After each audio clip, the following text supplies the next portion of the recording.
Thanks, Dave. Obviously, you guys watched the game, so I don't know if I have to go into too much detail of the flow of it, but I thought after that first 10 minutes or so, defensively got better. Kamari McGee was a big part of that in terms of his ball pressure and ability to get through ball screens. And then John Tanjay obviously attacking the rim and getting to the free throw line got us going. And second half, I thought we were better defensively. And hopefully that as you go through a season, you grow from half to half. And this group understands, obviously, I think we can score. How we continue to grow defensively will be extremely important. But there's some good things out there. That Nolan Winter really played pretty well. He's starting to come into his own a little bit. I thought he did some good things. So we'll look through the tape, and I'm sure I'll learn more from it. Obviously, Warren was labeled as a non-shooter in our scouting report, so that went out the window after the third one. But just defensively, not finishing in the paint or missing wide open threes, and then having them come in transition there early to get some confidence. And obviously, he felt confident, but I liked how we responded and battled back and grew defensively as the game wore on, and I think warmed down significantly. So, long ways to go, but I liked the response when things weren't going well early. Questions? Nick? Hey Greg, you touched on it a little bit, especially with Kamari, but how did kind of that intensity from Kamari, I think Max had a couple steals, John Tanjay, just how did that turn the tides a little bit? Yeah, that was important, and we talked about that. We looked at we had drawn 6 or 7 fouls on them, but I always judge to defensive physicality on how many fouls we have, and we had 2. So I said, hey, we gotta be more physical, crank it up, get into them more. So, as we did that, we were able to get them back on their heels a little bit and shut off the hot start that they had. So it was important. It starts with ball pressure. I mean, obviously Cam is good because he's built low to the ground and quick and physical and can get up and get under guys. And then other guys kind of fed off of that. Max and Tanjay is still learning what defense needs to be at this here. But some better things as time went on.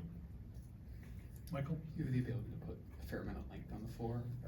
When the defense is clicking and everybody's rotating right, are deflections going to be something that you guys are able to do pretty well? You hope so, if there are breakdowns. I mean, we got beat baseline a couple times and didn't either over-rotated and didn't cover, didn't sink, and gave up some drift passes for threes once we got them out of transition. But I think when there is a breakdown, yeah, I mean, we have some length. I think that's one of the strengths of this team. We can not only hit the 4 and the 5, but we can mix and match. And obviously, John Tanjay is a pretty big wing, so a lot of versatility with it. That I'm still learning those. Who's 7, 8, 9. I thought Xavier did some good things. Not even Marcus. He's practiced well. I wanted to get him in sooner, but the defensive stability that Gilmore gives us is, he's an anchor that I can count on defensively until we get, the ship righted, so to speak. I trust him on that end of the floor. Let's go with Ben. Greg, was there some gentle nudging by you for you guys to kind of attack the rim a little bit more? Because I think you missed like 8 or 9 straight threes, and then right around the 12-minute mark, you guys made a consistent effort to attack the rim. That's kind of where your offense started to turn a little bit. Right. Yeah, that's what I talked about with, between that, attacking the rim, getting to the free throw line. I think we had 4 or 5 guys with 2 fouls, so we got some guys to the bench. And then that coincided with us defensively becoming more aggressive, more physical, into the ball more, and we were able to push them out and get them on their heels. Jim? Are you expecting a little bit of a roller coaster ride this season, just because you have so many new faces, and this game was one of them? I mean, that was an example. I think you look across college basketball. I'm watching a little bit of Purdue, Texas A&M, Corpus Christi earlier tonight, and it's just early, and I think they've got some familiar faces, but they've also got to go through some reestablishing roles, and I think we all go through it in some way, shape, or form. Specifically, probably even more so in today's world, just because of the, you know, the transient nature of everybody's roster, that you're learning on the fly and you're having to grow on the fly. You know, a set all returning team and hit the ground running is, I don't know if there are any. We'll see as time goes on, but I think if you just focus on the simple things, Jim, and specifically for us, offense will take care of itself. You know, we'll schematically move people around and get them in their strengths and their wheelhouses, but defensively, the identity of this group, and most of them know it and understand it, and it's a matter of, you know, it's gotta be there all the time, and and when we don't have it, can we get somebody off the bench that comes in and gives us a spark and changes the tide of the game, which we were able to do tonight and get some momentum going. But said I don't like the start, I like the response, but I obviously didn't like the start, and it's a good lesson for us. Right in front of your coach. How you doing, Greg? In years past, you've been pretty consistent with your starting lineups. I'm curious if how committed you are to this specific starting lineup and how willing you would be to change, you know, like at least somewhat soon. You want to start? I'll send you my film. I mean, it's, you have any ideas for me? No, I think, obviously, I have people in position I felt have given us the best chance and been the most consistent. You know, in terms of Cam McGee's position, he gives us a heck of a boost off the bench like he did tonight. I think that's the only one that I've jockeyed back and forth. You know, our first scrimmage I started him, the second one I didn't. But he's still, I mean, that for what he did tonight, 4 assists, 1 turnover, and I don't know if I've ever seen a plus. Not that I really marry myself to the plus minus, but plus 35. I don't know if I've seen that on a box score before. So just he impacts the game. You saw it tonight how he was able to, and having somebody like that can, and I can plug him in different play, and I can plug him for other people. I mean, we played small for a while. You know, I had Tanjay at the 4, and Gilmore a little bit at the 5 when we went smaller. So I think he allows me to move people up and down the lineup, even though maybe he doesn't get, I don't sub him for a point guard per se. I can sub him for one of the bigs, and we change the look of and mobility of us across the front line. So it's really as what's needed basis, I think, is what I look at. And I don't get consumed with who's starting. They understand they all have a role. And what I talked to them about before the game today was never has there been more of an importance and how vital it is for a group of guys to come together as a team. And in today's era, when there's the movement, there's going to be talent on every roster, and you're going to see talented teams that maybe don't come together. And all their thoughts, all their actions, I want them focused on what's best for our team. And there's going to be nights when individual talent has to come to the forefront, and that will happen. But I think that's the biggest challenge right now we face as coaches across the country, is when you have to, hit restart, so to speak. How can you get that?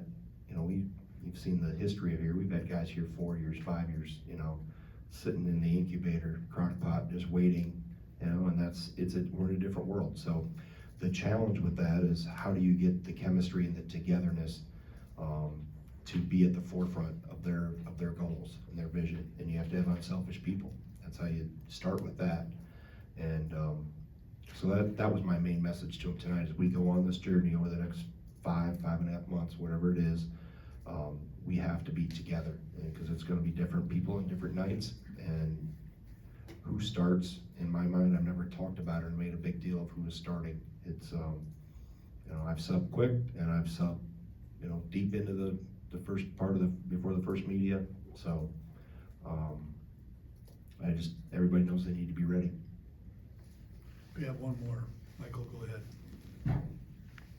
You talked about how the bench players came in and boosted the starting group. I guess, how do you get more intensity right off the bat from that group of 5 that Max and John were able to show later in the game as the bench started coming in and getting some energy?